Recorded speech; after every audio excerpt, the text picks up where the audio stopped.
अभी एक प्रश्न हमारे सामने है, ध्यान से सुनेंगे। प्रश्न यह है, आजकल पति पत्नी के रिश्ते बहुत टूट रहे हैं। शास्त्रीय विधान क्या है?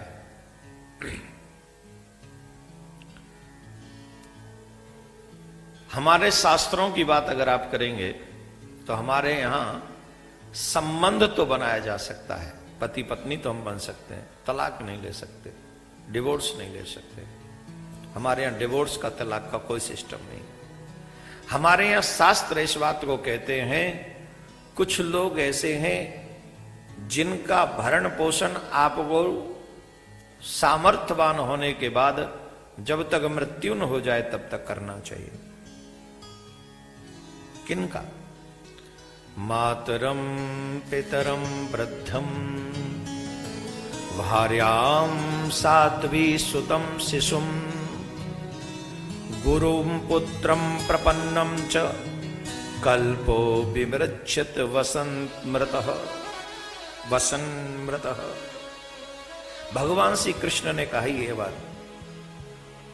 भगवान श्याम सुंदर कह रहे हैं, वृद्ध माता पिता का,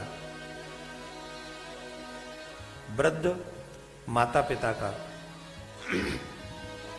अपनी पत्नी का, अबोध बच्चे का, कोई पतिव्रता स्त्री हो उसका। भार्या शब्द पत्नी के लिए है, लेकिन कोई साध्वी हो, हमारे आसपास में रहती हो, जो पतिव्रता हो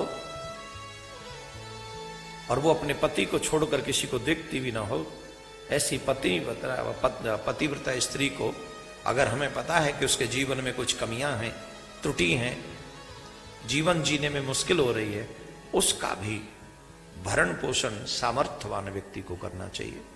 अपने गुरु का, गुरु पुत्र का, अब गुरु जी गुरु पुत्र की बात छोड़ देते हैं, लिखा है वैसे से गुरुम गुरुपुत्रम च, वो छोड़ देते हैं अभी।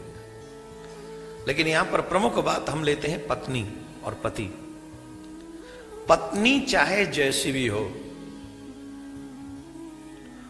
अगर एक बार फेरे आपने उसके साथ ले लिए हैं तो शास्त्रीय विधान यह है कि उसका जीवन भर भरण पोषण आपको करना चाहिए। आप छोड़ नहीं सकते। अगर आप छोड़ देते हैं तो आप नरकगामी, आप नरक में जाएंगे।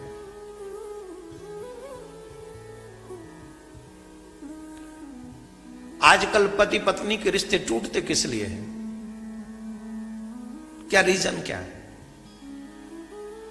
इसलिए क्योंकि हमें कोई दूसरी पसंद आ गई या दूसरा पसंद आ गया। इसलिए नहीं कि एक दूसरे में कमी है, चलो कमी है, ठीक है, कमी किस में नहीं है? No one can be perfect in this world. कोई परफेक्ट तो नहीं है सिवाय भगवान के। कौन है परफेक्ट? कमियां तो सब में है, किसी में ज्यादा है, किसी में कम है। लेकिन हमारे जीवन में कोई थर्ड पर्सन आ जाता है, पति पत्नी और वो, वहां रिश्ते हम तोड़ना चाहते हैं। हम फिर उस रिश्ते को बोझ समझते हैं और ये हमारी परंपरा नहीं है, ये हमारी संस्कृति नहीं है।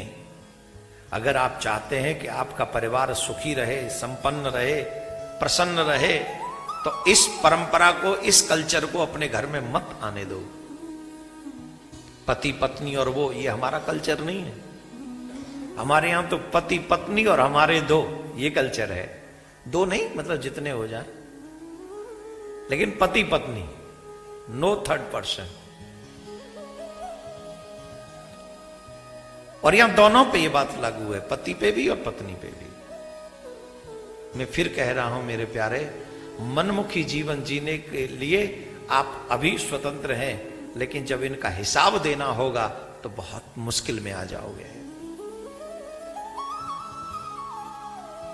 जब वो हिसाब मांगेंगे ना हमारे के कर्म का, तब वहां हम मनमुखी जवाब नहीं दे सकेंगे। वहां लिखेंगे कि रूल्स ये हैं, तुमने रूल्स को उल्लंघन किया, तुमने रूल्स फॉलो नहीं किए, इसलिए तुम्हारे मन मुताबिक काम नहीं चलेगा। तुमने मिस्टेक की है तो पनिशमेंट मिलेगी। इसलिए हमारे यहां पति पत्नी और वो नहीं है। हमारे यहां राम पूजे जाते हैं, रावण नहीं। हमारे यहां श्रवण कुमार की आज भी आदर्श के साथ देखा जाता, उनका नाम कंस नहीं।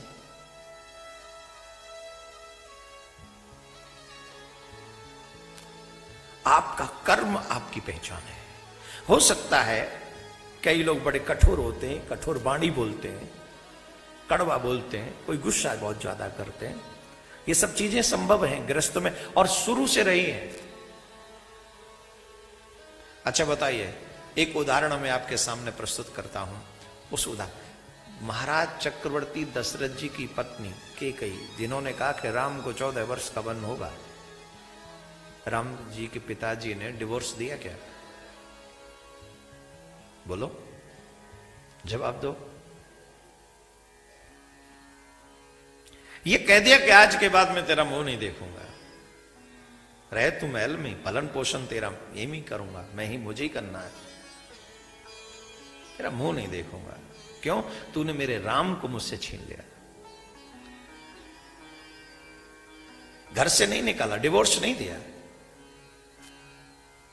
एक बार विवाह हो जाने के बाद हमें उसका जीवन पर्यंत पालन पोषण करना चाहिए, पत्नी का।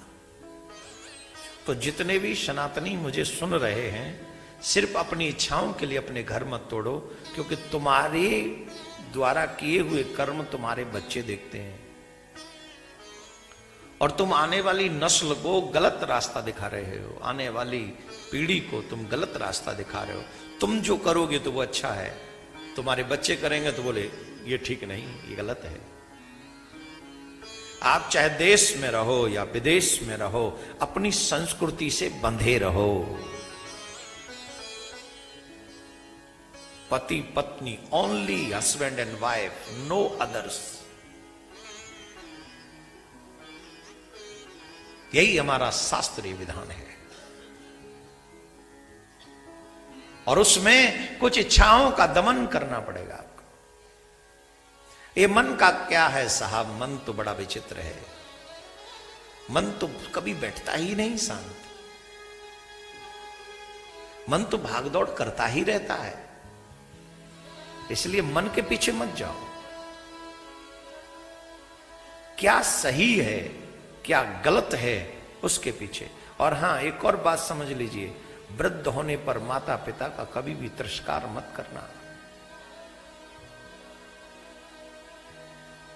कई बहुओं को तकलीफ होती है, और बहुएं इसलिए भी, हमेशा बहुएं गलत नहीं होती हैं, कई बार सास भी बहुत गलत हो सकती हैं। इसके बावजूद भी आप अपनी तरफ से एक प्रयास करें कि आप कुछ न कहें, उन्हें कहने दें, ईश्वर देख रहा है।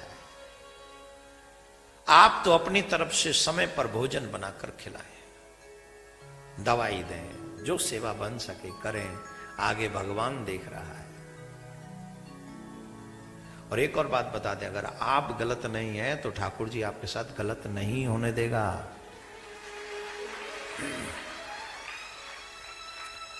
ठाकुर जी आपको कुछ न कुछ वापस रिटर्न देगा ही। इसलिए हमको चाहिए कि हम हमेशा एक अच्छे रास्ते पे चलते रहें और अपने धर्म का पालन करें। वृद्ध पिता का बेटे कभी त्याग ना करें। अगर पिता न चाहते तो हम अपने पैरों पे खड़े नहीं हो पाते। अच्छा, एक बात तो है, माताजी की तो सब बात करते, पिताजी के त्याग की बात कोई नहीं करता। अच्छा, ईमानदारी से बताओ, मम्मी ज्यादा खर्च करती है कि पापा? है? नहीं, खर्च कौन ज्यादा करता है कमाई हुई पैसे में से?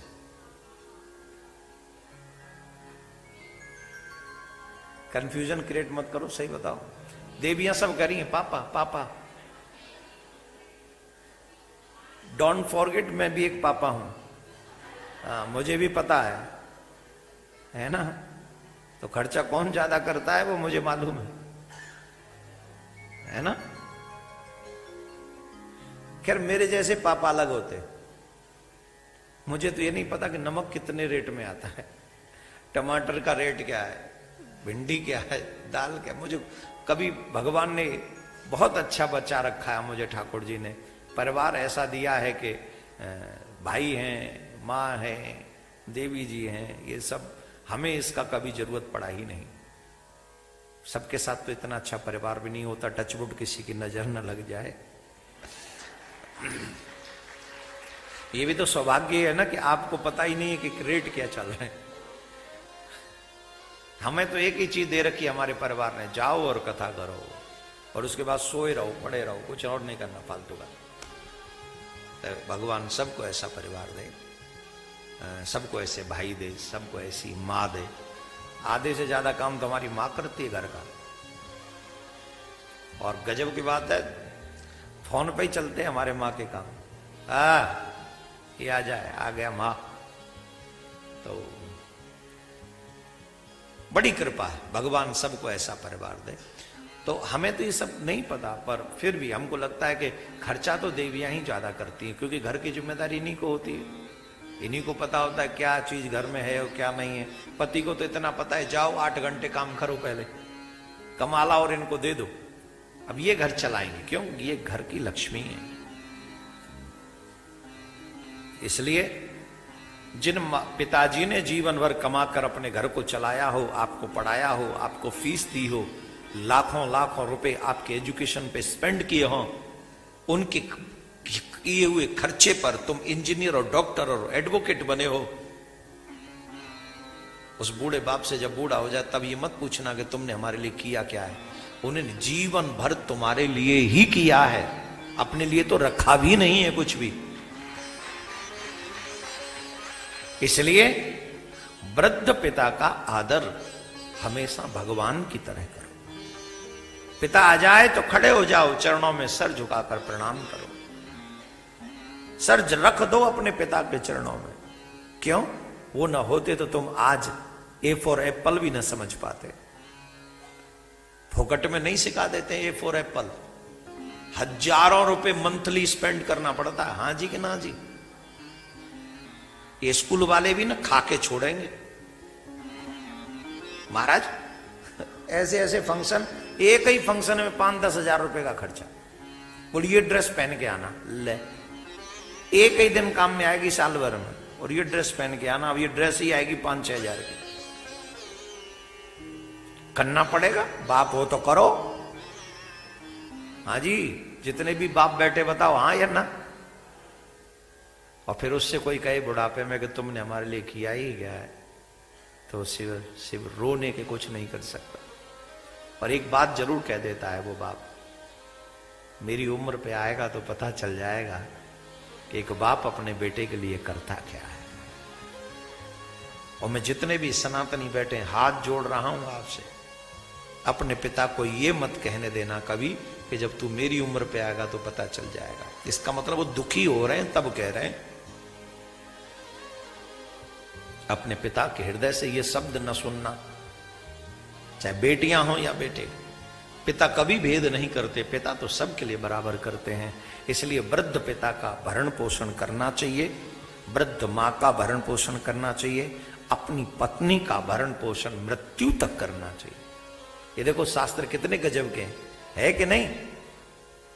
कहां तोड़ने की बात, घर कैसे चलाया जाता है ये हमारे शास्त्र सिखाते भगवान श्री कृष्ण स्वयं सुना रहे हैं। इस बात को भगवान कृष्ण ने कहा है, ये किसी साधारण प्राणी ने नहीं कहा। जिन गुरु ने हमें भक्ति का पथ दिया हो, अगर वो गुरुदेव न रहे तो उनके बच्चों का भी भरण पोषण सामर्थ्य होने पर हमको करना चाहिए। आजकल कह दें तो लोग वीडियो बना देंगे, लेकिन सच यह है कि अपने गुरु और गुरु बच्चों के लिए भी हमें अपने पारिवारिक जितना भी मूल है उसमें से बचा के रखना चाहिए कि ये हमारे गुरुदेव के परिवार के लिए। मैं अपने शिष्यों से नहीं कह रहा हूं, जितने भी सनातनी हैं उन सब से कह रहा हूं, चाहे वो किसी के भी शिष्य हैं, आप ईमानदारी से सोचो, गुरुदेव भगवान आप लोगों के कल्याण के लिए, आपके परिवार के संस्कार के लिए, क्या वो अपने घर में भी कभी सोचते हैं?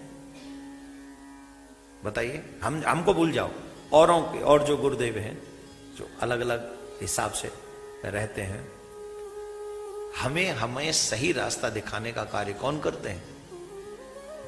गुरुदेव। और इसके लिए उनको देश विदेश जाना पड़ता है। अपने बच्चों को तो वो टाइम ही नहीं दे पाते, अपने बच्चों की खुशियां तो वो पूरी ही नहीं कर पाते। किसके लिए? बोले हमारे बच्चों के लिए, हमारे लिए। तो उनके त्याग का फल तुम क्या दे सकते हो? जैसे वृद्ध पिता का जीवन भर की तपस्या का फल हम क्या दे सकते हैं, मां की तपस्या का फल हम क्या दे सकते हैं, वैसे गुरु के दिए हुए ज्ञान का हम क्या दे सकते हैं? कोई मोल नहीं चुका सकते। लेकिन सच यह है, अगर सामर्थ्य है तो हमें 3 लोगों के साथ जीवन पर 4, 5, 6 जो भी, माता जी, पिताजी, पत्नी, गुरु और गुरु जी का परिवार, इसमें कोई संत अतिथि आ जाए वो आ गए, इसमें कोई परम पवित्र सती अगर आपके पड़ोस में रहती है, पवित्र सती की बात हो रही है यहाँ पर, जो धर्मपरायण है उसकी बात हो रही है यहाँ पर, हमें उसकी सेवा करनी चाहिए।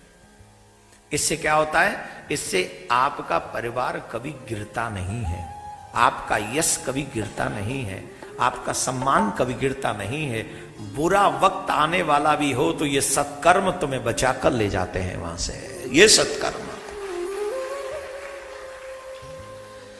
तो इसलिए ये बात तो हमने शुरू की थी कहां से? पति पत्नी के डिवोर्स से शुरू की थी। इसलिए हमने थोड़ा इस पे ज्यादा बोले कि हमारे सनातन में परिवार टूटने नहीं चाहिए। ये हमारी निवेदन है आप सबसे।